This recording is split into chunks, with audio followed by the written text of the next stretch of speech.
Naghahanda na ang LGU sa mga lugar na nasa paligid ng Canlaon para pabalikin ang mga residenteng inilikas dahil sa pag-aalboroto ng bulkan. Ang detalye sa agenda report ni Paulo Barcelon, live nag-uulat mula sa Bago City, Negros Occidental. Paulo, kailan ang target na mapauwi ang mga bakwit? Mayong gabi, Corina, target na mapauwi ng mga otoridad ang mga residenteng naka-evacuate sa mga evacuation center dito sa Negros Island by August 4. Yan ay ayon sa OCD Negros Island Region. Yan ay matapos nga ang ilang buwan nilang pagkakabakwit matapos ang sunod-sunod na pagputok ng bulkan noong Mayo at Hunyo. Nakatira sa loob ng 6-kilometer danger zone ang pamilya ni Aling Jasmine. Excited mang makabalik. Tila inaasahan niyang magiging mahirap ang buhay pagbalik sa kanilang tirahan sa Bago City. Yung mga pananim namin nandoon, kaso yung bahay, wala na. Yung natira itong yung mga kahoy. Hiling niya sa pamahalaan, sana'y matulungan silang muling makapagpatayo ng bahay. Lalo't ilang buwan na rin silang dito nakatira sa Payag Sangkapag-on Evacuation Camp sa Barangay Napoles sa Bago City. Ayon sa LGU, inaayos na ang proseso ng decampment o ang pagpapauwi sa mga evacuee. There will be like a common vegetable garden for all this for all these families who were affected by the Bulkan Canlaon, and there will be like a vegetable garden, and they'll be selling their harvest. We will be providing them seeds, farm tools, and other things needed. Bukod sa pagpapauwi ng mga bakwit, naghahanda na rin ang ilang LGU ng mga permanenteng lokasyon sa mga nais ng tuluyang umalis sa lugar na malapit sa bulkan, tulad ng ilang residente sa bayan ng La Castellana. Provincial government ang bibili ng site na na paglilipatan, at ang natukoy na na area na napunta na ng technical working group. Nagpagpulong ng ang provincial government with DSUD, kung saan pag-usapan yung plano, yung DSUD ang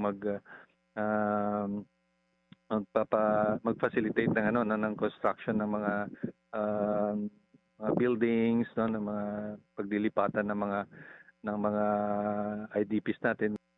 Ayon sa FIVOX, ibinaba na sa Alert Level 2 ang Canlaon matapos ang pagbaba ng ash plumes mula sa bulkan. Pero hindi raw ibig sabihin nito ay dapat nang magpakakampante ang mga residente.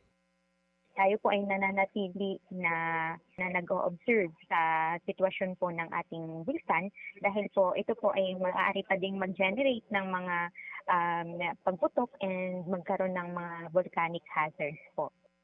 Dahil multi-hazard area ang lalawigan ng Negros Occidental, todo handa rin ngayon ang Office of Civil Defense sa posibleng epekto ng mga pag-ulan sa lugar.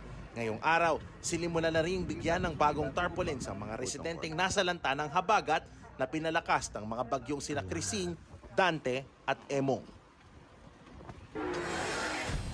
Corina, batay sa pinakahuling sulfur dioxide monitoring ng Canlaon Volcano Observatory, nagbubuga ang Bulkang Canlaon ng nasa 1,850 tons ng sulfur dioxide per day.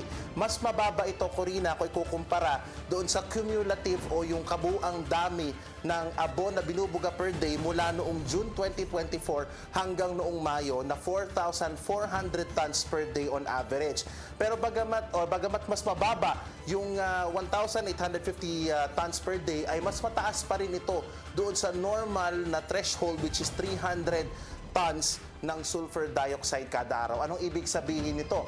So, ibig sabihin nito, mas malakas mas marami pa rin yung ibinubugang abo mula doon sa bulkan. So, it still can pose a potential health hazard. At dahil ibinaba na nga sa Alert Level 2, Corina, ang status ng Bulkang Canlaon, ibig din sabihin nito, iiksian na din yung ating danger zone radius from 6 kilometers sa Alert Level 3, 4 kilometers na lamang ito sa Alert Level 4. At sakali namang muling mag-alboroto ang bulkan, wag naman sana, nakahanda rin ang OCD, maging yung mga local Disaster Risk Reduction Management Office tulad ng dito sa Bago City na rumisponde sakaling muling mag-alboroto nga ang Bulkang Canlaon. Corina.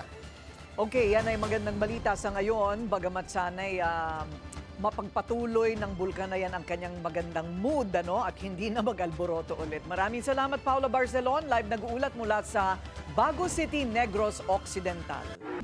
Manatiling nakatutok sa Bilyonaryo News Channel. Sumubaybay sa aming social media accounts at mag-subscribe sa aming YouTube channel para sa mga bago at eksklusibong balita.